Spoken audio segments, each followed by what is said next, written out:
Hi, I'm Dr. Fuhrman.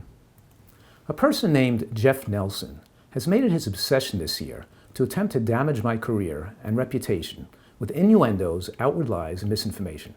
I've tried to ignore the attacks as much as possible, but have addressed some of the issues on my blog at drfuhrman.com, especially to clarify the science. I had hoped he would stop. With his most recent attacks, I'm forced to reply here to many of his slanderous assertions to clear my name and supply facts and evidence to dispel the hatred and distrust he has generated against me. Over these last 9 months dealing with this, I've come across other people that have been the subject of Jeff Nelson's viciousness and bullying. He even forced another doctor to take down a video containing nutritional information that disagreed with him. Otherwise, he would post a smear campaign of false information against him. The doctor was bullied into silence. My professional colleagues are hesitant to speak publicly about their disagreements with Nelson for fear of being attacked by him, as he's done with me and others. I'm hoping that many of those who've watched his videos will be interested in hearing my response here so they can see the other side of the story and form their own opinions. The latest example is his recent YouTube video claiming I've been using a faked testimonial from a man named Scott Kushel, who lost over 300 pounds about 8 years ago and has kept the weight off. Nelson claims the testimonial is faked because Scott told someone that he ate a diet of his own design and no one specific diet to lose all that weight. Nelson showed an email from Scott who said his story on my Dr. Fuhrman website contained some exaggerations and that he only followed my dietary recommendations for a short period of time, and the quotes credited there to him were exaggerations. I have over 500 testimonials of people who've lost lots of weight and reversed their diseases at drfuhrman.com. When they submit their information, they sign an agreement giving permission to publicly display it and that the information is accurate. Scott's is a little unusual because I used his testimonial in my book Eat to Live and also on one of my PBS shows. That means he had approved the information by signing multiple documents attesting to its accuracy and giving his permission for us to use it publicly. For example, here are legal documents signed by Scott Kushel stating that the information in his story, as we presented it, was accurate and giving us permission to use it as stated. Above his signature in the last document, it states that statements continue to represent my true opinions and beliefs. Let me first go into Scott's own blog on his website from June 3rd, 2005. Scott wrote a post entitled, Day 1, Year 0. He described my exact weight loss program in significant detail, where he stated he would follow it from then on. He wrote he would eat 1 pound of cooked vegetables and 1 pound of raw vegetables each day, and then after 6 weeks, the occasional potato or corn. It was a summary of my weight loss program from my Eat to Live book. Then he stated, finding Dr. Joel Fuhrman through one of the great folks that responded here at Large Fella, John H. Hoppy, has been an amazing discovery. His books and concepts are incredible. Scott then had journalists interview him 3 years later after he lost most of the weight, and they recorded the same comments from him, and that we did demonstrate that at that time, Scott represented he was using and had used my diet as a major part of his weight loss program. For example, in this article about him published in March 19th, 2008, Star Tribune, entitled A Large Fella on a Bike by Stephen Reginald, confirmed that Scott used my program to lose his weight. Here's an excerpt, word for word, from that interview article about Scott, corroborating his success story on drfuhrman.com.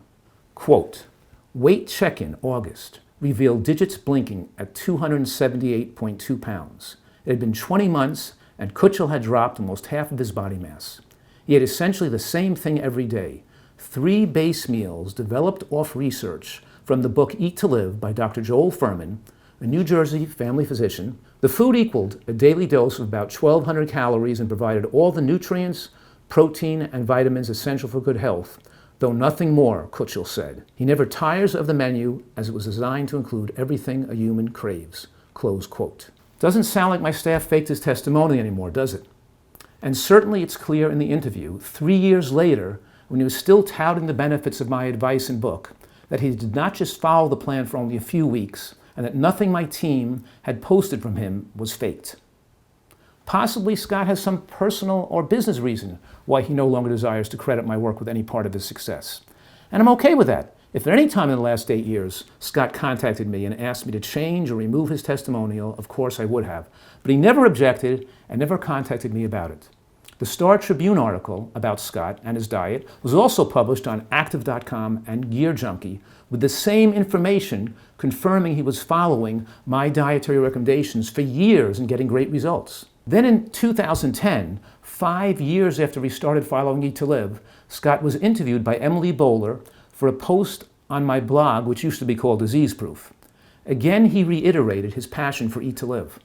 Emily sent him an email stating, quote, "Please let me know if there's anything you want changed, deleted, or revised," close quote. He did not. Here is an excerpt from that post interview. "I read books and contemplated ways to get out of my precarious situation. In my quest, I discovered Eat to Live and decided to commit to it because it's not a diet to get to a certain goal weight, but about learning to take care of one's health for life. Dr. Fuhrman's teachings dovetailed perfectly into my plans to totally restructure my life. I found peace in doing simple things, like cooking, biking, taking care of myself, and taking care of my family. By February of 2009, I had lost 333 pounds and got my health and life back." Close quote. Scott back then also offered to help mentor people who were following my nutritarian plan. He was an enthusiastic supporter of the nutritarian diet. Look, everyone has a right to change their mind, but not go back and rewrite history to disparage someone else. I'll remove his success story from the website, even though he has not asked me to, because the purported email indicates he may no longer be eating this way. Allow me to move on to the next part of Nelson's video that goes into the data published in a few studies I've been involved with in an attempt to discredit the studies and the reporting of those findings. There are 3 published medical journal studies of mine that Nelson continues to distort and discredit. One is a 2008 weight loss study that he keeps bringing up and misrepresenting. The second one is a 2015 survey study on cardiovascular risk factors. And last is a study from 2018 which gave more details about the weight regain and long-term weight loss maintenance from the survey used in the 2015 paper. The 2008 study had a clear mathematical error in it made by the lead author, Dr. Sauter, who admitted to and detailed those errors and reported the corrected results in a letter to the editor of that journal. I've taken the study down from my website and I do not mention it anymore. Nevertheless, Nelson keeps bringing it up and making false claims about it, trying to fuel distrust and hatred of me. He stated recently that of the 19 patients whose data was trackable for 2 years, only 4 of them had not regained their weight. False. Even with Dr. Sauter's calculations fixed, the average weight loss was 37.6 pounds. Dr. Sauter's updated response after the mistake was corrected was, quote, "Out of the 18 people with 2-year data, none regained their original weight. At 2 years, 4 had a regain of 5 pounds or less, and 1 had a 10-pound regain from their lowest weight at 1 year. Significant regain would be defined as 10% of original baseline weight, and using this criteria, no one regained a significant amount after the original highly significant weight loss," close quote. If 4 regained 5 pounds or less, and 1 had a 10-pound regain, that leaves 13 who did not regain any weight at all, and therefore 17 out of 18 who did not regain or regain 5 pounds or less. Nelson may rant about the study again with the purpose to make me look dishonest, but remember, I did none of the calculations for this study, and the statements I made about it were based on numbers that I did not know were flawed. In the 2015 study, Nelson claims that not only is a survey study worthless, but the results are not the results of people following my nutritarian diet, as anyone could have filled out the survey using any kind of diet. Then he misrepresents the findings in that study too. By the way, Nelson also critiqued the same 2015 study in a video about 8 months ago, and now has recycled his hate speech against me with the same incorrect information.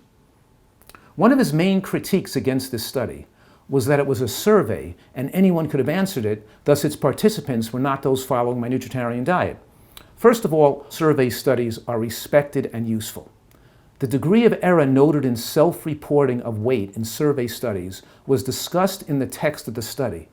It was also clearly defined what a nutritarian diet is, and it was sent out to my email list and specifically asked the question for inclusion based on their degree of compliance with the nutritarian diet. Nelson then misrepresents its findings. In the 2015 paper on cardiovascular risk factors published in the American Journal of Lifestyle Medicine, there were 685 obese individuals who had provided weight data for the 1-year mark, and their average weight loss at 1 year was 49 pounds. Of these 685, 75 had provided data for the 2- and 3-year marks, and the average weight loss at 3 years was 55 pounds. However, Nelson claims that the average weight loss was not 55 pounds, but 36 pounds. Nelson is purposely conflating different pieces of data from 2 different research articles. In the 2018 article on weight loss maintenance, published in the International Journal of Disease Reversal and Prevention, we showed total weight loss data from obese individuals who had followed the diet for any length of time, including those who had only been following the diet for 3 to 6 months. Their average total weight loss was 36.3 pounds.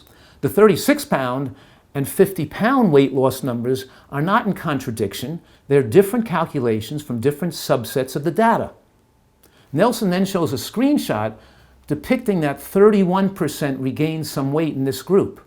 Nelson is being purposely misleading here by admitting information. Again, that was the data presented in a different study published in the 2018 discussing weight regained from a slightly different group derived from that data set. It included both overweight and obese individuals. Nelson presented the 31% that had some weight regain as that percent not being successful with this program. That is not true. Even in this 31% who had some weight regain, the amount of weight they kept off on the average was still 29.7 pounds. Of course, the other 70% did not have any weight regain. Nelson is trying to make less of the success of these individuals and suggest that my dietary recommendations did not work and don't work. It is a lie. Nelson mentioned he's going to come out with another video against me trying to discredit the 2018 weight loss study. He already sent a complaint letter to the journal it was published in, attempting to get the journal to retract the study, but it did not work. He lied to them in his complaint and said I hid the fact that the same data was used in a prior published work, which of course was not true. It discussed the prior study right in the body of the work, and the journal reviewed his silly complaint and attested to the fact that the 2 studies covered different, separate information from the survey data, and that the second study was worthwhile and appropriate. The 2015 article focused on cardiovascular risk factors. The 2018 article provided additional data on long-term weight maintenance to expand on the weight loss results originally published in 2015. Nelson's complaint was dismissed by both journals.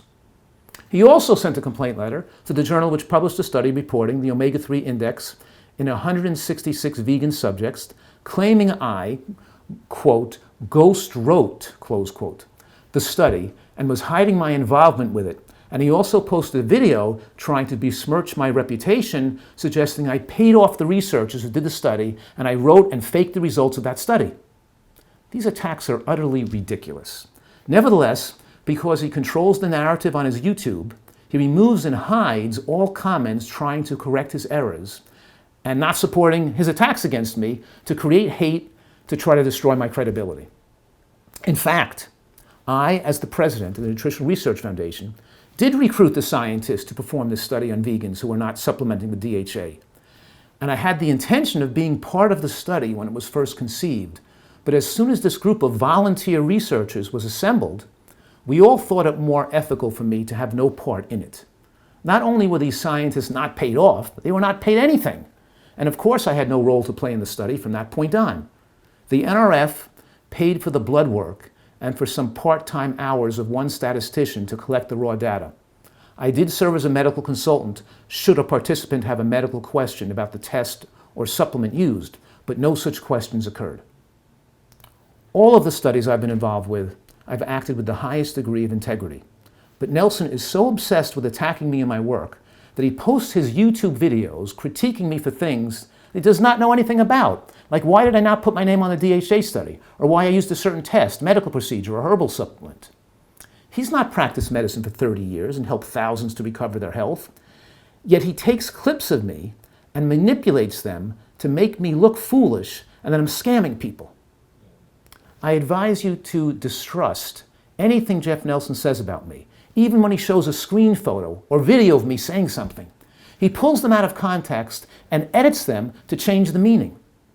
I don't want to bore you with every sample, and I already demonstrated other instances of his dishonesty in a recent video where I addressed his false claims about the dangers of taking a small dose of a vegan DHA supplement. And he attempts to discredit or hide all studies that disagree with him. Certainly, I would prefer that this would all end and he would take down all those mean-spirited attack videos so I could stop wasting my time with this nonsense. Unlikely, but one can wish. For those interested in more detailed information about these nutritional controversies, including the wisdom of protecting against DHA deficiency, please go to my Eat to Live blog at drfuhrman.com to read more. Thank you all for your support and understanding, and with much gratitude for so many who've reached out to me with support and offers of assistance. Wishing you all health, happiness, and peace through the upcoming year.